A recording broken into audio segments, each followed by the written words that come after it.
Hello aspirants, this is me Yasmin Gill presenting to you the PIB highlights of 19th of December.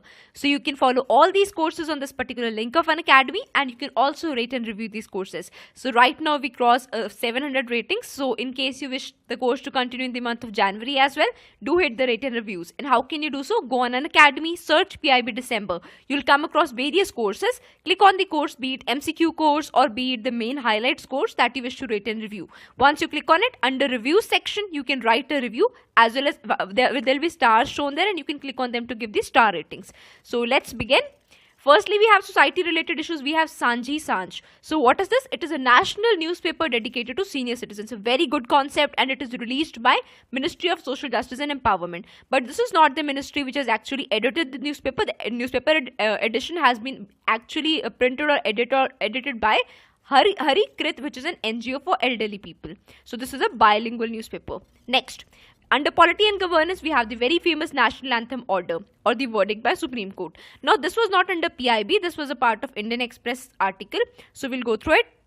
It has some of the snippets from PIB as well. This is an order which is to be implemented now because the Supreme Court has given its verdict. So what does the verdict state?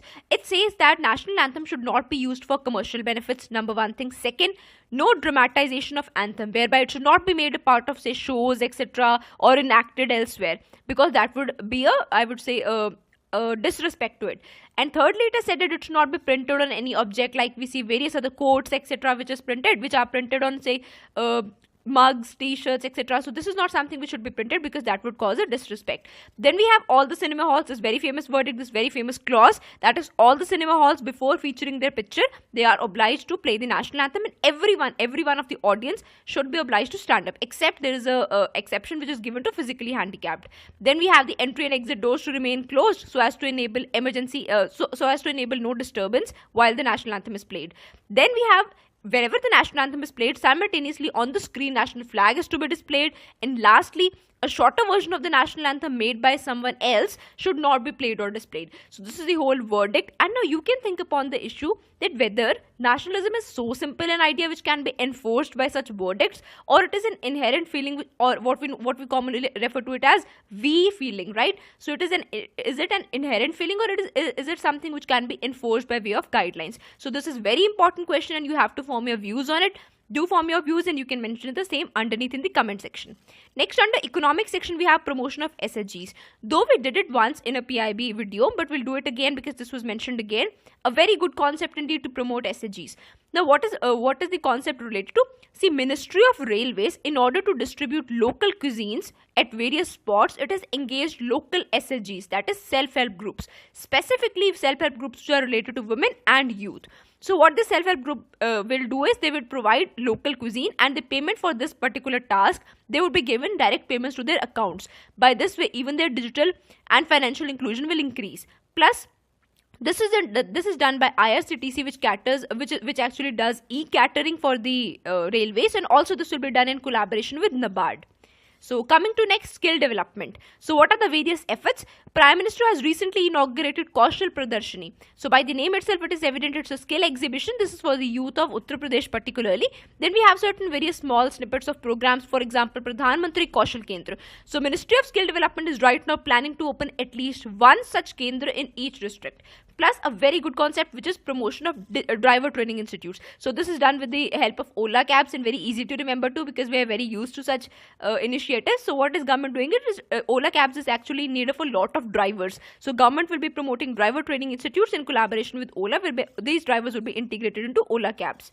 Next, assessing Pradhan Mantri Fasal Bima Yojana. This was not a part of PIB. This is from Indian Express, a very popular writer's editorial. So we'll go through it. Very in good and interesting points written here.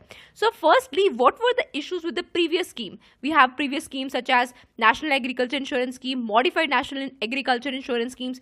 So issues under those schemes were the sum insured was very small. Even the capping of sum insured. So suppose there is a lot of destruction, now the amount which is to be paid by the insurance company, it was capped, that the company won't be paying more than this particular amount. There was a range to the insurance that can be provided to the damage. Then we have the crop damage assessment as well as the compensation. Both the things, they took a lot of time. In fact, the compensation took several months. Now, when the compensation is to take several months, the farmer has no income in hand, right? So because he has no income in hand, he has no power to buy inputs for the next crop as well. So this is a vicious cycle which used to continue. But now, with coming of Pradhan Mantri Fasal Bima Yojana, there are a lot of good provisions. For example, to enable fast assessment, they are come up with high-tech smartphones, GPS and drone-based technology. Also, the premiums have no capping. Whatever be the extent of damage, that would be paid. Also, there is a technical committee which will be formed in each district to assess this damage as well as to assess the finance which has to be given. Next, so what are the achievements right now? It has been a time, it has been rolled out since Kharif 2016. So what are the achievements till now? There's increase in farmer coverage, there's increase in area coverage as well. And lastly, farmers who have taken no loans, non-loany farmers, they have also increasingly become a part of this program, which shows the acceptance of this particular program at the ground level. But there are certain implementation issues, and which are very serious ones. And which are those implementation issues? See, the premium which the people have to pay, instead of going down, it has actually gone up. Now, insurance logic is based upon the fact that once they scale up, once more and more people come into it, the premium actually goes down. But instead of this, as the coverage is increasing, premium is actually going up. This is very much against the logic of insurance. Secondly, when recent floods affected areas of UP and Bihar, there were to be drones which are to be deployed for assessment of the crop damage, but they were not used. There was a simple manual based assessment which could be wrong as well. So therefore, technology's implementation is not actually happening. Lastly, smartphones which are to be issued to field officials, even they were not issued. And one more point is, which is that state had to pay the premiums to companies in advance, but this was not done. So these are all the implementation flaws, whereby it actually states that once a good policy is there, it has to be properly implemented as well. Next, under environment section, we have Anupam Mishra, very important and intellectual person who spoke about water conservation a lot, and he passed away. So we'll know about his contribution to the society. Firstly, he was a noted Gandhian, environmentalist and water conservationist. This aspect of his personality was the most highlighted one. He had written two very important books. Aaj bhi khare hain talab, which means that lakes are still standing, and the second one, Rajasthan ki Rajat Boonde, radiant drops of Rajasthan. Other than that, he spoke for traditional water structures in India. And by the way, there's an amazing video on TED. I hope you know about TED, T-E-D, TED Talks, which speak about various ideas. So there's an amazing video there by Anupam Mishra whereby he talks about the importance of traditional water harvesting structures in India. Then other than that, he was awarded Indira Gandhi Paryavaran Puraskar Award.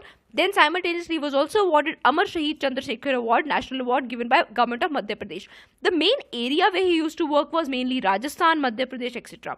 Other than that, he was also editor of a bi-monthly Gandhi Mark, which was published by Gandhi Peace Foundation. So this was his contribution to the society. Next, as a security related, we have a small snippet whereby we have a new Chief of Air Staff, who is Air Marshal Birendra Singh Dhanoa. So he actually replaces Air Chief Marshal Arup Rua, who is to retire.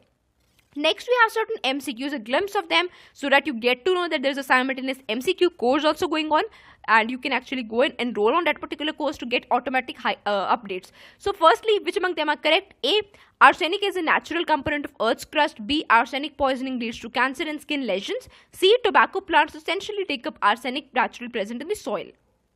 So for answer, you may check onto the MCQ video. This is today's MCQ video. So one which was updated today before 11. So every day we upload MCQ video before 11 AM, and this is for the previous day. So today's video is related to yesterday's news.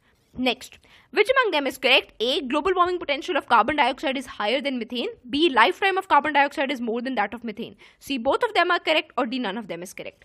Next, which among them is true? This is also very important. There was an article related to this in Hindu in November. So A, black carbon causes global warming. B, brown carbon is light absorbing organic matter. C, brown carbon is 10 times more than black carbon in terms of mass. And D, absorption capacity of brown carbon is more than black carbon. So for all sort of these particular questions, do watch the MCQ course. You can also rate and review them. So that's it for today. If you like the initiative, do not forget to rate and review. Thank you so much.